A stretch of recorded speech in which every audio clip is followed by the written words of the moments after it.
Now on Talking Solutions, want to welcome back our friend Kevin Malone from the Nevada DMV. Thank you so much for coming back in. I'm glad to be here, Terry. I want to catch up. I know last year we got together and we talked, and one of the things that we were discussing then was that so many people don't actually have to go into the DMV when they need something done. That's right. We're offering more and more alternatives all the time. We have a My DMV portal. You can either do your web transactions just straight if you just need to renew your car registration, or you can create a My DMV account and see all of your records in one place and do things like an address change on your license and all of your cars at once. We just passed 2 million transactions completed on My DMV on Martin Luther King Day. Because that's 2 million people that didn't have to come and stand in line at a DMV office. Right. That's kind of a milestone. It went online in 2013. And we passed 2 million transactions completed on My DMV. And you can do just about anything that doesn't require an in-person office visit. You know, you have to come into the office to get a photograph, or say if you buy a car from a private party, we need to see the title. Outside of those two things, you can pretty much do anything with the DMV online or at a kiosk. So we encourage everyone to try to set up a My DMV account. It's about 400 people a day setting up My DMV accounts. And we've got like 500,000 that regularly use them. You know, it's like an online account. You might set it up once and then forget it. Right. A lot of people do that with any other thing. Till you need it. Yeah.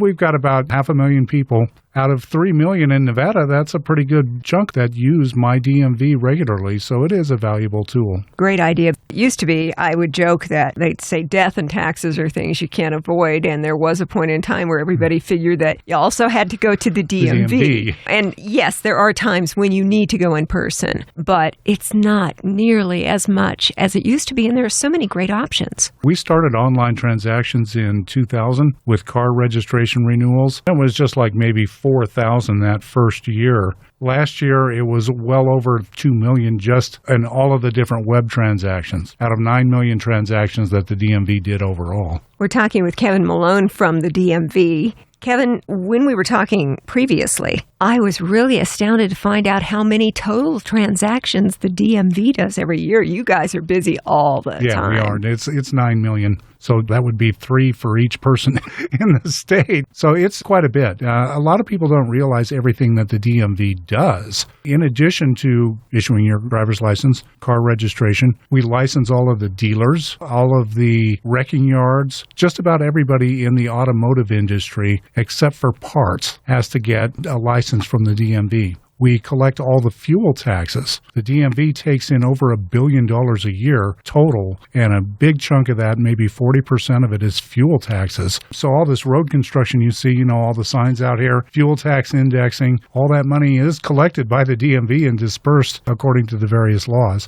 With your registration fees, we do a good chunk of revenue for the local governments and the school districts. As I mentioned, we license all of the dealers. We license all of the repair garages. There's a lot of things the DMV does that people aren't aware of. So it adds up. We're very busy and we do a lot of transactions. And I believe the last vote that we had in November, we also locally decided that we wanted to continue fuel indexing. The fuel tax indexing, yeah. Right. Clark County was the only county in the state that decided to go along with that. All the rural counties turned it down. But we got a lot of growth going on down here. We got a lot of growth and need the revenues. You drive down 215 by the airport there, that's all funded by the fuel tax indexing. There's a whole lot of projects going on funded by that higher gas tax. Yeah, and it's not that much higher. It went up by 3 cents initially. The thing about it is it's going to keep going up. That's what indexing is. It'll go up with inflation every year. They've had it in Washoe County for a number of years, and it's pretty high up there, Washoe County. I had a friend on Facebook right before it was kicking in. He was saying, starting next week, because of the fuel indexing,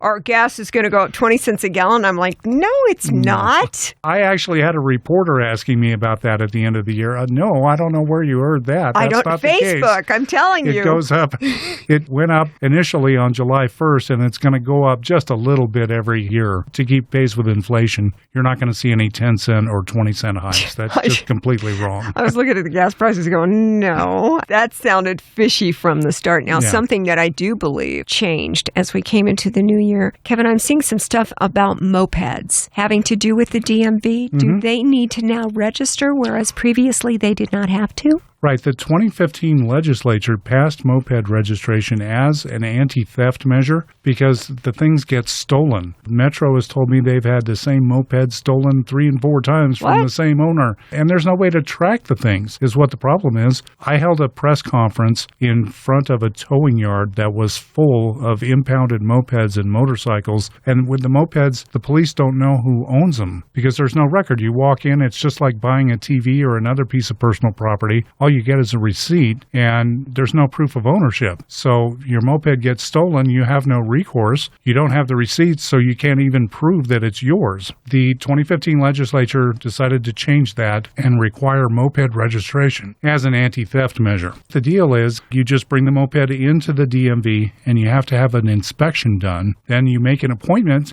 The DMV does offer appointments now to get the registration done. The fees will be about $60 for a typical moped. It could be more, it could be less. And we'll give you a license plate and register it. We do issue titles on them if you have the paperwork for a title. If not, it's just a registration only. And because it's an anti-theft measure, they didn't change any of the other laws on mopeds. You don't have to have insurance. You don't have to have a helmet. But what a lot of people don't realize is that you do have to have a driver's license to drive a moped. So mopeds aren't for 14-year-olds, and they're not for people with suspended driver's licenses either. You do have to have a driver's license to ride a moped. So if somebody owns a moped and they're listening to us, or they have someone that they know or in the family who has a moped, and they have not taken the steps to register it with the DMV, what should they do? Same advice that we give to everyone is go to our website, dmvnv.com. There's a link right on the homepage to moped registration that'll take you right there. Again, what you need to do is bring it into the DMV for an inspection, and we suggest you make an appointment for the actual registration. So make an appointment, say for 11 o'clock on Tuesday, whatever day you want. Bring it in about a half hour early to get the inspection done, and then you can just take the inspection form in and go ahead and get it registered. There is a little bit of a problem with moped registration, though, in that a lot of them are qualifying as motorcycles. The limits are 2 brake horsepower on the engine, 49 cc's, or capable of no more than 30 miles per hour. And what's happening with a lot of them is that they come in over 2 brake horsepower. That makes it a motorcycle. With a motorcycle, you have to have a title, a helmet, insurance, and a Class M driver's license. So it is a little bit of a headache for some people. They bring in the moped and find out it's actually classed as a motorcycle, so then they have to go get insurance, get a title, and helmet, and so forth. So that is one thing to watch out for. But the advice is to go to our website, dmvnv.com, look at all the particulars, make an appointment, and show up about a half an hour early with the moped to get the inspection done, then go in and get it registered. Kevin Malone, you mentioned appointments at the DMV, and I think that's a really good thing. The husband had a birthday in December, and he needed to go get his new license. So he did whatever he needed to do online, I'm sure through mydmv.com, set up an appointment, went in and said, start to finish, hour, 90 minutes max or something. And we always hear these horror stories about, the DMV, I was in there for so long. You can make an appointment now, and that is a big deal. Right. We're trying to shift the focus from walking in. When you think about the DMV, you have this horror story. Oh, no, I have to take all afternoon off and go sit down there. No, you don't. Save your time with a Dash Pass appointment. It's easy to do. Visit our website, dmvnv.com. Look for Dash Pass appointments. Enter in your cell phone number. Pick the date and time you like. Appointments can be made up to 30 days out. And we actually will send you a text message to let you know that you made the appointment, number one, and send you a couple reminders on the day of and the day before. When you get to the office and you're ready to go, we do have a separate check-in line for the appointments, so you don't have to wait in the main information line. The DMV is really, really trying to shift the whole focus from walking into the office to making an appointment. We're going to, if we haven't already, added many, many new appointments. We were at like 260 appointments per day per office. It should be 500 by now. Appointments per day per office. Really doing our best to try to shift the whole focus away from coming into the DMV and shift it to online services and to making appointments. The little text reminders, those are great. It's like, oh, that's right. I'm going to do the DMV tomorrow. Right. They do that with doctor's appointments and stuff, too, and it really does keep it top of mind. And we're hearing the reverse horror stories, the great stories. I was in and out in 15 minutes. See them, on Twitter and Facebook pretty much every day. I was in and out no more than half an hour because we do call the appointments on time. If you show up a little bit early, 15, 20 minutes early, we'll call you right away, usually. early. If you show up 2 or 3 hours early, we're not going to call you that early. But if you show up 10, 15 minutes before your appointment, we'll probably call you right away. Not so bad. Yeah. I know that we've got that brand new DMV office on East Sahara. That just came into being within the last month or two. Well, it took a year and 14 months to build it. Sure, but it's big and beautiful from what I hear. Oh, it is. It's a very beautiful building. It's got polished concrete floors, and it's kind of like the Decatur office up on the north end of town. It's a big box with the lobby, with all of the supervisors' offices and the testing rooms and so forth all around the big box. The amazing thing about it is it's quiet in there, and you'll notice that if you go in. It's very quiet, and the reason is they have sound-absorbing tiles or whatever they are around that whole big box, and it's very quiet in there. It's not noisy at all. You can't hear the guys on the other side of the room talking. That's pretty major, Kevin. Yeah, it is. Being in a radio studio, certainly I'm well aware of how sound works in a room. And when you talk to me about concrete floors, that's a hard surface. Normally, you would think that the sound would bounce and it would amplify, but the steps that have been taken around the edges help soften all of that. If you look around the big box, the ceiling is 2 stories high and it's curved, and it has lights on the edges, so it's pretty bright and airy inside as well. But it's got brown tiling that absorbs sound. It has nice, big, wide counters for people to fill out their forms. You know, they're not narrow little counters. They're big, nice, wide counters with plugs, so you can plug in your cell phone and charge it if you have to. And the other amazing thing that you don't notice about that office when you walk into it is that the counters have white grates in the front that are actually the ventilation ducts for the lobby. And you don't even notice it. I mean, you can put your hand up there and you don't feel anything at all, but those are the ventilation ducts for the office built into the counters, which is pretty amazing when you think of it. And it has a really beautiful polished floor, some very nice meeting rooms in the back. Another thing the DMV does that you may not be aware of is we hold administrative hearings, kind of like a traffic court. It's a small court is what it is. Most of their caseload is people contesting their DUI driver's license suspensions, but they also do things like protesting license plate decisions or insurance cases, things like that. It's a small court, kind of like a justice court. They are very happy in their new quarters. They were really cramped in the old Sahara office. The office also has a beautiful new emissions lab with a new dynamometer and all new equipment. Those guys were all cramped. They had like 11 inspectors in 4 cubicles before. It was really bad. I saw you on the news talking about the new facility for the DMV on East Sahara and saying that there was more room for people to assist you. Right. We went from 34 windows at the old facility up to 38 or 39 at this new one. It's much more spacious, and the supervisors can see everything that's going on. Plus, we have 2 outdoor kiosks. The Decatur office had outdoor kiosks, and they were very successful up there. So now the Sahara office does have outdoor kiosks, so you can go up any time of day or night and renew your car registration. Take care of it just like that. Right. If you're looking for kiosk locations, dmvnv.com. And a lot of people try to type in dmv.nv.com. No, it's just dmvnv.com. You can do registration renewals, insurance issues, verification reinstatements, driver's license and ID card renewals if you qualify for them at the kiosk, and it prints out everything right there on the spot. When we were talking about setting appointments to come and visit the DMV for something that you need to do, like in the case that I referred to, renewal of a driver's license, I know at that point he was given the option of the Real ID. Right, the Real ID. And by a certain point in time, we all will have Real IDs. Right, there's some misinformation going around about that. All 50 states have to comply with the Real ID Act. Some of them refused to do so when it was passed back in 2005. There were any number of states where the legislature said, defied the federal government and said, no, we're not going to do this, because the federal government really doesn't have any right to tell states to do with their driver's licenses.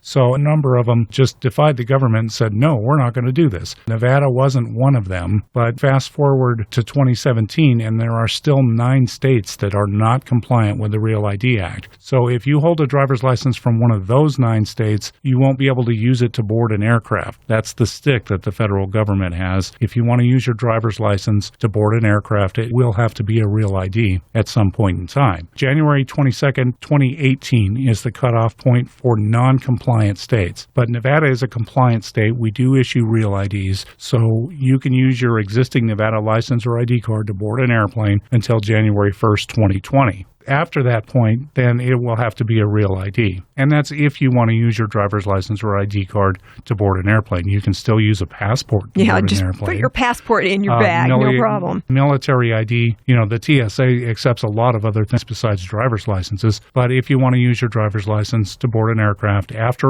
October 1st, 2020, it has to be a real ID. To get a real ID, again, visit our website. It's right there on the homepage. Read about the real ID. What you have to do is basically prove who you are one more time. When you first got your driver's license, you had to give us a birth certificate, Social Security card. Married women have to have marriage certificate. You have to prove your current name. If you've had any name change, you have to prove it. You also have to prove your Social Security number, and then you have to give us 2 items that prove that you live in Nevada: a bank statement, a utility bill in your name with your address, educational records, some medical records. There's a whole list of documents, but you do have to give us 2 things that prove that you live here in Nevada. It's basically reestablishing your identity and making sure that this real ID is who you say you are. Because over the years, a lot of people have gotten fake IDs, wrong IDs in their name, a driver's license with the wrong name. We hear that a lot. My legal name is actually this and this and this, but 30 years ago, I got my driver's license in this slightly different name, and that's what I've been using ever since. Well, that's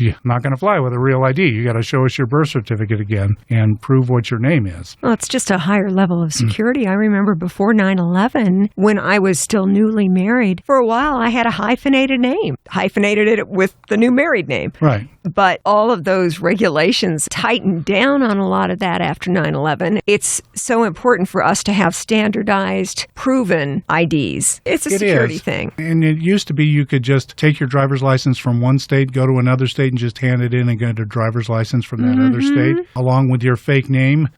They did clamp down after 9/11. And Nevada was actually one of the first states to do that, which helped us when it came time to implement the Real ID Act, because our proof of identity standards almost matched it to begin with. Since the beginning of 2004, we've required a birth certificate and proof of name and so forth. Our requirements almost matched the Real ID Act to begin with, so it wasn't as big a headache for us to implement it as it was a lot of other people. So the Real ID, restating who you are, is what it boils down to. Man, it seems like so long since I got that first driver's license decades ago. I'm sure I gave him some ID and some proof for birth certificates or something at the time. Marriage certificate when you got married. That was in the 70s. I don't remember anymore. Well, a lot of people have to go chase those documents down. I had mine, but a lot of people don't have that. And what happens is you get women who've been married and divorced multiple times, and if they kept their married name, well, they have to prove that every time. They have to show us the marriage certificates or a certified divorce decree, and it can turn into a mess. Plus, then you get a lot of elderly people. Woman was married in, 1941 in Wisconsin or something like that. They don't have that marriage certificate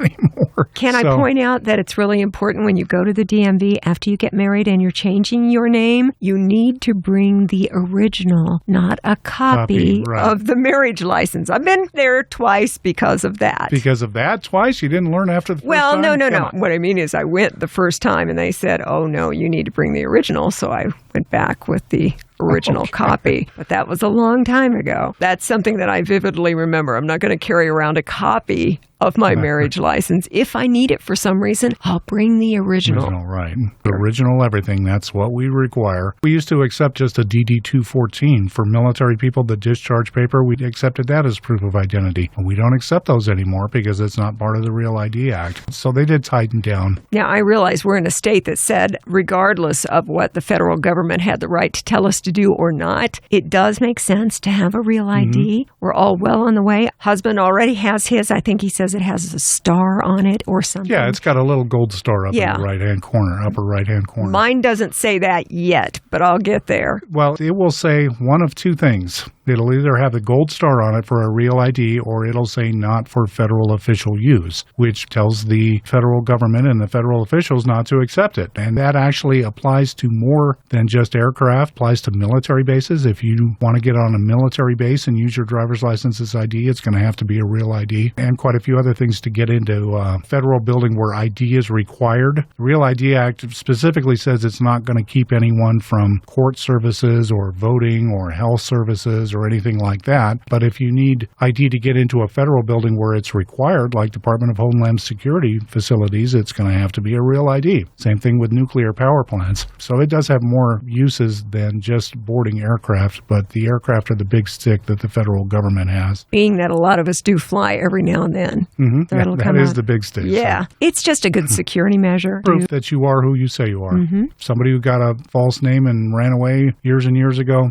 they're not going to get a real ID. Sorry, it's not going to happen. And it's not that hard to do. So in the original issuance of a real ID for your driver's license through the Nevada DMV, you may need to produce that birth certificate or whatever information. If you want to find out what you need and find out more about the real ID in general, you can check the website at dmvnv.com. Kevin Malone is with us from the Nevada DMV. Kevin, I love having you in. Is there anything from the DMV's point of view you want us to know? Again, we're just trying to set the focus on appointments. We want you to not think about walking into the DMV anymore. Either do it online or make an appointment. Other than that, we're just going to keep moving right ahead. We've got a lot of new license plates coming up this year. 3 specialty license plates that are going to be coming out. The Bighorn Sheep, the Great Reno Balloon Races, Girl Scouts license plate, a couple of others coming up. How many do we have now? Because I've always thought that Nevada has a lot of license plates. The specialty plates are capped at 30. And we don't currently have 30 of them out there, so we've got some room to issue a couple more. The Bighorn Sheep and the Great Reno Balloon Races will be the next ones coming up. But the specialty plates are capped at 30. If you look at all the different license plates, like, the Henderson Police Department, the Reno Police, the Assemblywoman Motorcycle, all of them, there's probably about 150. And, of course, a lot of those aren't available to the general public, but they're out there. Favorites from my point of view, of course, down here in southern Nevada, our Las Vegas sign license plate's really popular. I also like the old school blue license plates, like back in the day. Well, and you'll never have to replace those. They just write that into the laws every time. We're doing license plate reissues now, where we're going to send you a new set of plates every 8 years just to keep them in good shape for law enforcement purposes. If you drive around, you'll see a lot of faded, cracked plates. So we're sending motorists a new set of license plates every 8 years. But the blue plates are exempt from that. Yes, they are. And so are the 150th license plates, as well as the 125th anniversary license plates. If you've been in Nevada for a long time, since 1989, you might have seen the old 125th anniversary plates. They have a minor on them and they're orange colored. Those will remain exempt. And what you'll be seeing more and more of is the Home Means Nevada plate. That's the new standard plate style that the governor unveiled on Nevada Day this past year. You might see a few of them around. We're going to start mass producing them probably at the end of February. It's got a light sky blue background with some abstract mountains on it along the bottom, and it says Home Means Nevada. That is the new standard license plate that's going to be replacing the Sunset plate.